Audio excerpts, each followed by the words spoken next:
पहला धमाका, दूसरा धमाका, तीसरा धमाका। एक ही सर्जिकल स्ट्राइक में हिजबुल्लाह ने फोड़ डाली इजराइल की 3 आंख।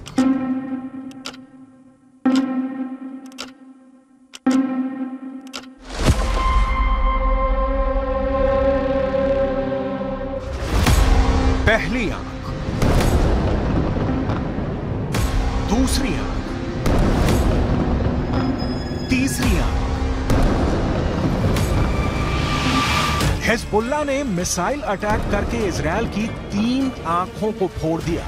ये मेरान एयर सर्वेलेंस बेस है और यहां इजराइल के रेडार और कम्युनिकेशन सिस्टम थे, जिससे वो लेबनान में हिजबुल्लाह पर नजर गड़ाए रहता था।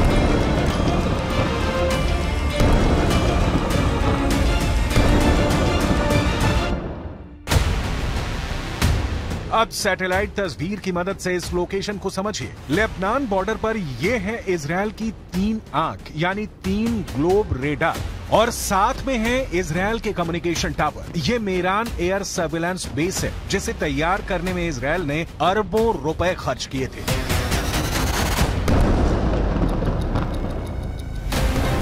यही वजह है कि लेबनान के हिजबुल्लाह ने इसे अपना सॉफ्ट टारगेट बनाया। बेरूत में हमास के डिप्टी चीफ सालेह अल अरूरी की मौत के बाद यह हिजबुल्लाह का इजराइल पर सबसे बड़ा हमला है।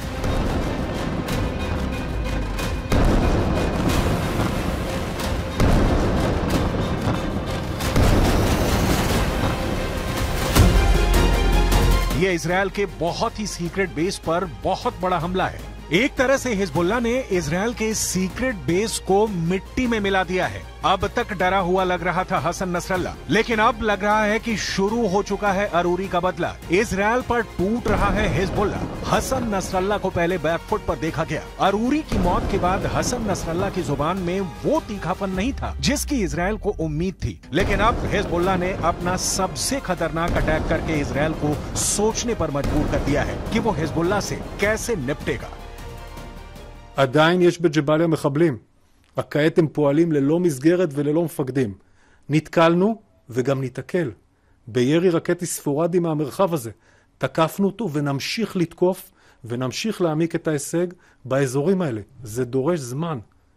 אין קיצורי דרך בלחימה בטרור.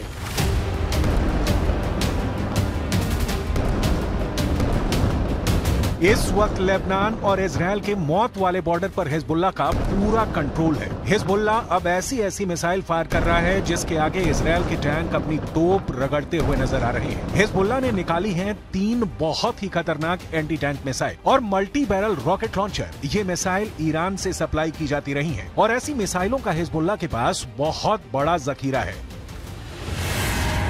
हिजबुल्लाह 3 तरह की एंटी टैंक गाइडेड मिसाइल इस्तेमाल कर रहा है। ये है कॉर्नेट, इसकी रेंज 5 किलोमीटर तक है। ये रूस की मिसाइल है, लेकिन अब ईरान इसका देसी वर्जन देहलाविया तैयार कर चुका है और ऐसी बहुत सी मिसाइल अब हिजबुल्लाह के पास है। दूसरी है BGM-71 TOW tow anti tank guided missile. Range है 3.5 किलोमीटर। ये अमेरिका में बनी मिसाइल है, लेकिन अब इसकी नकल ईरान तैयार कर रहा है और उसने हिजबुल्लाह को सप्लाई की है। तीसरी है 85 कॉनकोर्स, रेंज 4 किलोमीटर। ये भी रूस ने बनाई है और अब ईरान में ये तोसान नाम से तैयार की जाती है।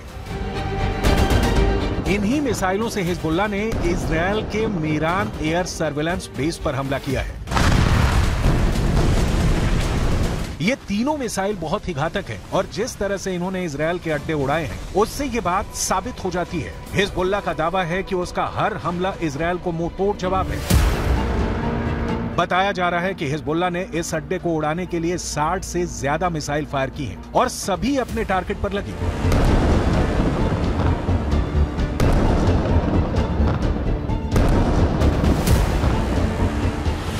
ये मेरान एयर सर्विलांस बेस के अंदर की तस्वीरें हैं, जिन्हें बहुत ही सीक्रेट माना जाता है।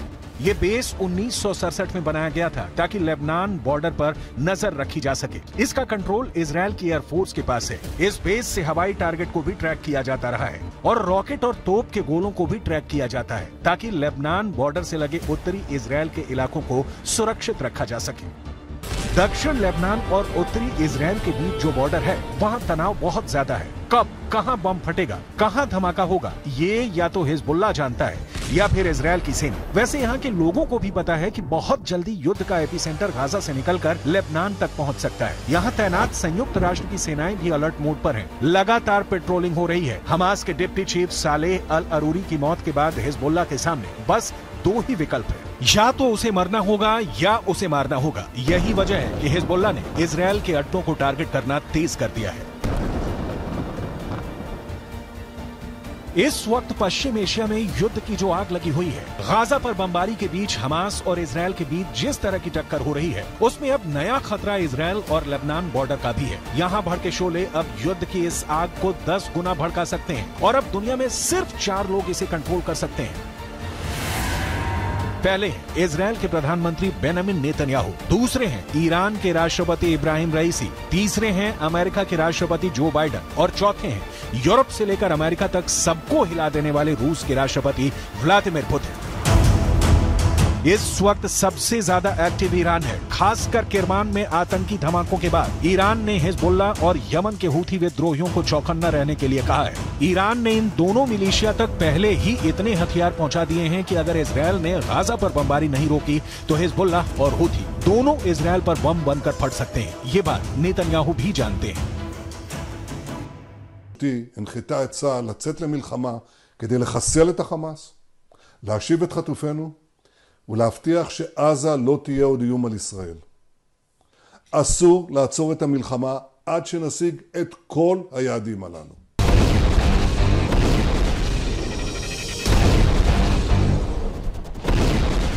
जब से सालेह अल अरूरी को इजराइल ने ड्रोन स्ट्राइक में मारा है, तनाव बहुत ज्यादा फैल गया है। ये ड्रोन स्ट्राइक बेरूत के दहिया इलाके में हुई, जिसे हिजबुल्लाह का गढ़ माना जाता है।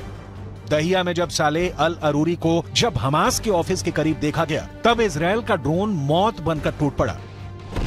इस हमले में सालेह अल अरूरी के अलावा 5 और लोग मारे गए जो हमास के ही अधिकारी थे।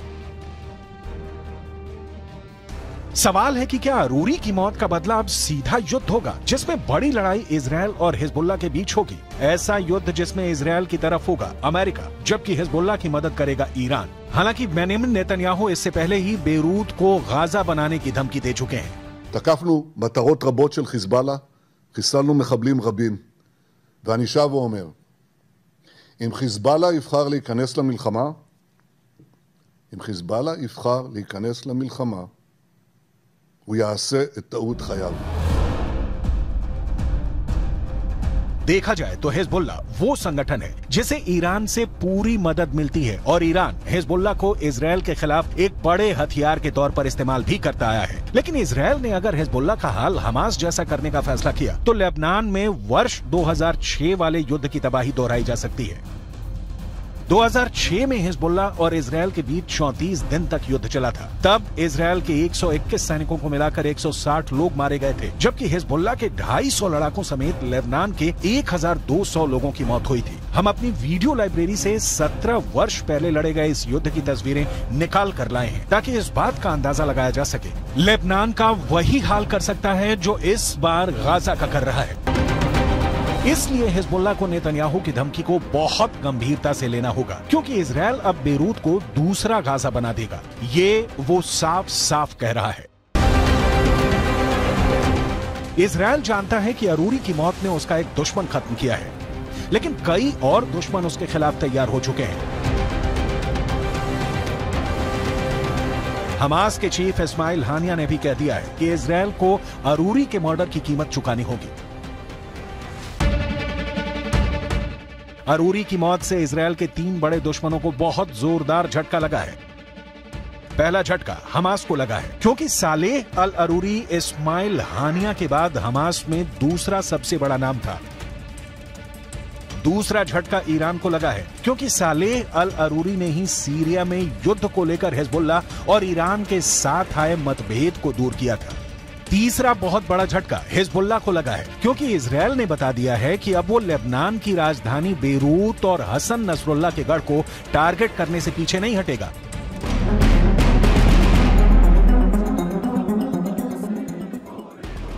इस वक्त गाजा के बाद वेस्ट बैंक में भी युद्ध के हालात बनते नजर आ रहे हैं। सालेह अल अरूरी की मौत के बाद वेस्ट बैंक में प्रदर्शन शुरू हो गए हैं। सड़कों पर हजारों लोग इजरायल के खिलाफ उतर आए हैं।